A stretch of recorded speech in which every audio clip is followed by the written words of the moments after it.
Max, let's get into our first extra juicy dog segment of the season. How about you lead us off with your quarterback? Now, this let me explain what this is again. This is a quarterback, running back, wide receiver, tight end that you're for sure firing up in your fantasy lineups. We're going to guarantee some touchdowns here, so don't be afraid to go put a parlay on and FanDuel for a touchdown prop. Max, start us off here with your quarterback. Oh yeah. Okay. So I know I talked a lot of shit about him when we were Uh-oh. doing our divisional breakdowns, Cobreeze, and I know Uh-oh. you were high on him, and I know you wanted Mm, him as your mm. quarterback. I know We where you're even talked going. about potentially a jersey shirt. I'm going Kyler Murray, man. I'm going Kyler Yeah. Murray versus Detroit.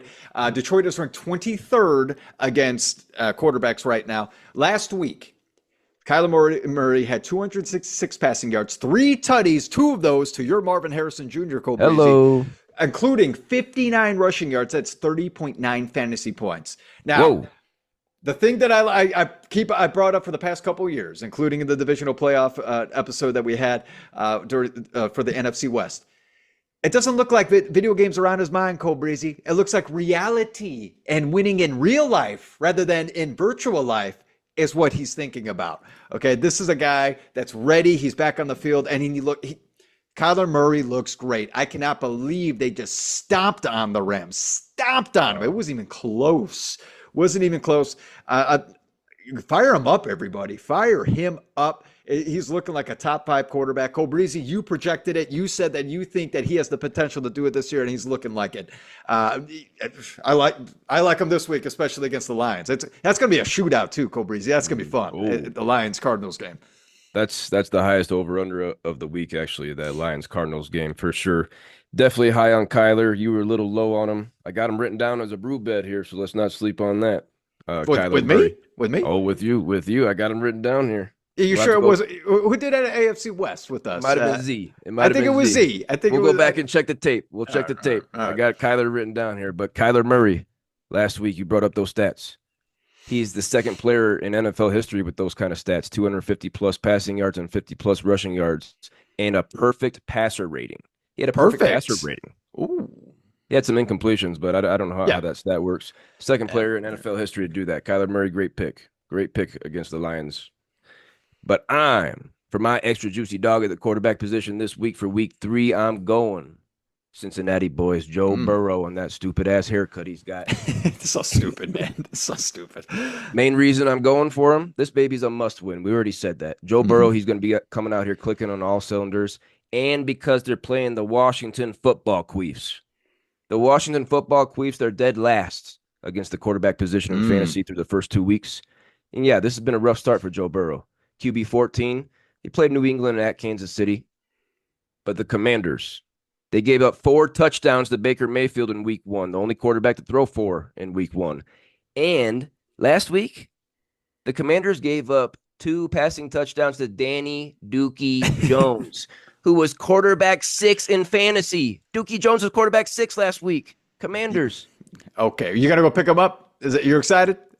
I'm excited for Joe Burrow. You ain't hearing me. You ain't hearing me because the Commanders gave Dookie Jones QB6. So what are they going to give Joe Burrow? True. Very true. Bengals are 7.5-point home favorites. 47.5-point over-under is tied for the third highest on the week. We're going to see some points. Commanders defense is bad. Bengals defense we ain't sure about. This is a get right game for Burrow. Must win.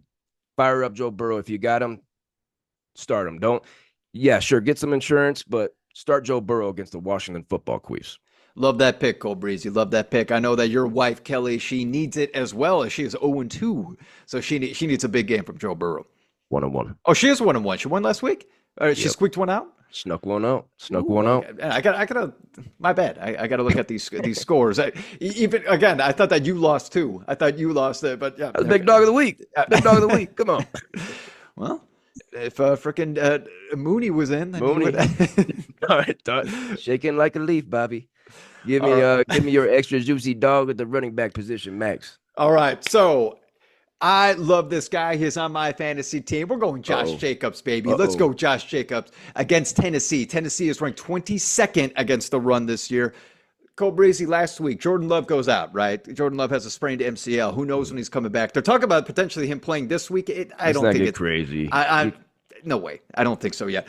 But Josh Jacobs had 151 rushing yards last Whoa. week, 151 on 32 attempts. Now, that was Whoa. only 14 fantasy points, only 14 because they didn't get him in the end zone. Didn't get him in the end zone. And also, I was surprised. I was shocked on this. They didn't use him in the passing game. Josh Jacobs always gets used in the passing game, but not this time because Malik Willis, dude, that guy can't pass the ball. The guy can't pass the ball. So you know that they're focusing on the run. Josh Jacobs, fire him up. And I'm telling you right now, Cole Breezy, this is the week. My buddy, Mr. Tutty, Josh Jacobs is getting in the end zone against Tennessee. One. My buddy, Mr. Tutty, with Josh Jacobs, baby. It cannot wait to see it. I love Josh Jacobs, man. I love him. Let's go.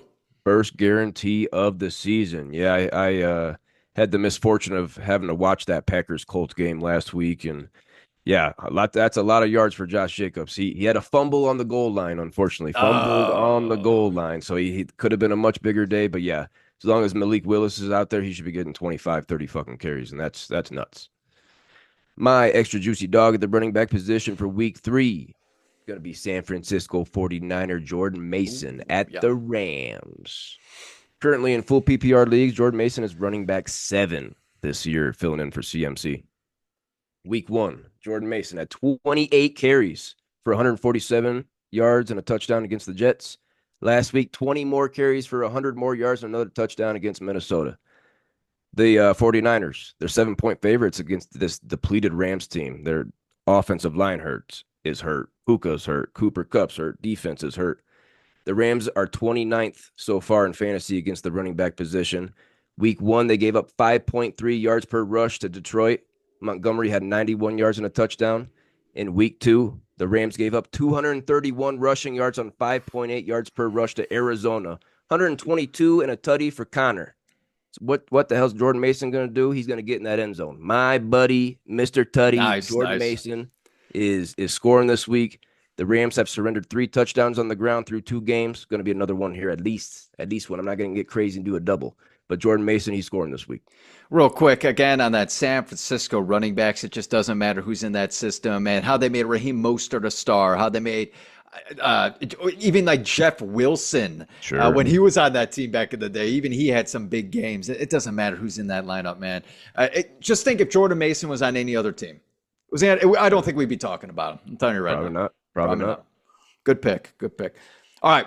My next guy for my extra juicy dog at the wide receiver position, Cole Breezy. I think people might be a little shocked about this guy. I'm going Chris Olave. Chris Olave from New Orleans. Okay, taking on Philadelphia. Philadelphia is ranked 31st against wide receivers. 31st. This game is going to be a shootout. Okay, this game I think is going to be a little back and forth here. I mean, we already talked about New Orleans and how they're 41 points the first game, 44 points the second game. It's ridiculous. Okay, lots of points. Now, Chris Olave, tough start for him. Tough start. Okay, last week he had 4 catches for 81 yards and 10.8 fantasy points, but his first week, I think he had 2 catches. I think it was 2 catches, but they were up by again, they just blew out team. I don't even know who they Carolina. So they blew them out. They didn't even need them. But Derek Carr and that dominating offense, they are going to get Chris Olave going this week. Okay, they're going to need it against a really good Philadelphia team. Hey, my buddy, Mr. Tutty, Chris Olave. I'm calling him my buddy, Mr. Tutty, for Chris Olave. This is his week to do it against a potential Super Bowl contender. New Orleans. Philadelphia is good. All right, let's not sleep on Philadelphia. I think it's a good time for them to get him in the end zone. Come on, Chris Olave. Put him in your lineups, everybody, because this is a juicy matchup. I definitely looked at Chris Olave for this segment, Max, so I like that. I think it's going to be a breakout game. The Eagles' defense, it's not where it needs to be for sure. Olave, a keeper in our league, wasn't he? Yeah, oh yeah. Yep. Yeah. I think it's going to pay off. Yeah. My extra juicy dog at the wide receiver position for week 3. I'm going to stack here, Max. I'm going back to Cincinnati and Jamar Chase against those Washington football Queefs, because guess what? Washington is dead last against wide receivers in fantasy too, quarterbacks and receivers. It's just Yikes. Stacks all day. Jamar Chase in full PPR league so far through 2 weeks is wide receiver 40. 10 catches on 11 targets for 97 yards and no touchdowns through 2 games. That's That's terrible. We see he's disgruntled. He's not happy over his contract. We see him last week getting in the face of an official, getting an unsportsmanlike penalty. Joe Burrow's pushing him out of the way. He's not happy. Jamar Chase ain't happy. But like I said, the Bengals are 7.5-point home favorites in this game against Washington with a 47.5-point over-under, which is tied for third highest on the week. Gonna let it fly. Joe Burrow's letting it fly, and who's he looking for? He's looking for his guy from the Bayou, Jamar Chase, okay? Like I said, the Washington football Queefs dead last against quarterbacks and receivers. They've given up 6 receiving touchdowns in the first 2 games. 6 receiving touchdowns in the first 2 games they've given up. Going to give another one up this week to Jamar Chase. My goodness. We're getting greedy on this pod, on this episode this week. Jamar Chase getting in the end zone. Love it. Great picks. I love the stack, by the way. It's going to be a big week for the Bengals, like we already been bringing up. All right, let's move over to the tight end, everybody. We've been bringing up the tight end and how it has just been very disappointing. Okay, it's been for a lot of the big time names. We're talking Travis Kelce, Mark Andrews. Sam Laporta. Thank you, Sam Laporta. Dalton Kincaid hasn't worked out. What the hell is going on? Really, nothing is happening so far for the tight ends. Evan Ingram's hurt. Evan Ingram's hurt. Yeah. Oh my goodness. Jeez Louise. All these big names that we're tossing out here. But I will say that there is one guy that is doing pretty good, and it is George Kittle of San Francisco. Okay. Bring it up, George Kittle. You better fire him up in your lineups against the Los Angeles Rams. They're 30th against tight ends. Man, what happened to their defense? What happened to the Rams and their defense? George Kittle this season is 11 of 13 in targets. Okay, 11 catches out of 13 targets. Very efficient. Last week he had 7 catches for 76 yards and a touchdown. That's 17.1 fantasy points against a team that like the Rams were, that just are doing terrible on defense. You better fire up George Kittle.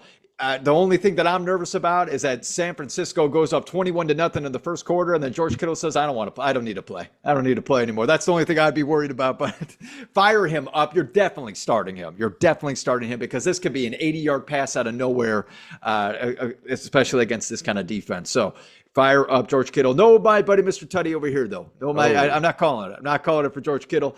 It makes me nervous seeing a tight end that can do two days in a row or 2 games in a row of touchdowns. It's very rare. Very rare.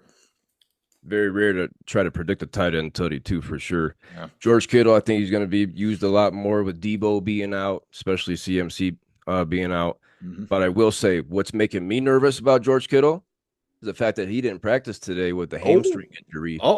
Didn't hear about that. I didn't hear about hamstring. So if you're planning on George Kittle, I think that's it's going to be a later kickoff. You're going to have to know in the morning. That makes me nervous. Wow. That just popped up, Uncle Breezy, because I did not, because I did this earlier, and oh my goodness. Yeah, I didn't practice today. My tight end for this extra juicy dog segment for week 3. I'm going my tight end in our league, Max. Brock Bowers. He's playing the Carolina Panthers. The Panthers are they the worst team? Are they the worst team? They just sat their number 1 overall pick for frickin' Andy Dalton. Embarrassing. Embarrassing. Brock Bowers right now is tight end 2. He is 0.1 points behind Isaiah Likely for the top tight end right now. The Raiders, they're 5-point home favorites in this game. In week 1, Brock Bowers had 6 catches for 58 yards. Last week, he had 9 catches for 98 yards. Max, this is the most receptions in NFL history for a tight end through their first 2 games. Oh. He had 15 catches, is now the record. The previous record was 12, so he beat that record by 3. Doesn't seem like a lot, but rookie tight ends, they don't do a lot.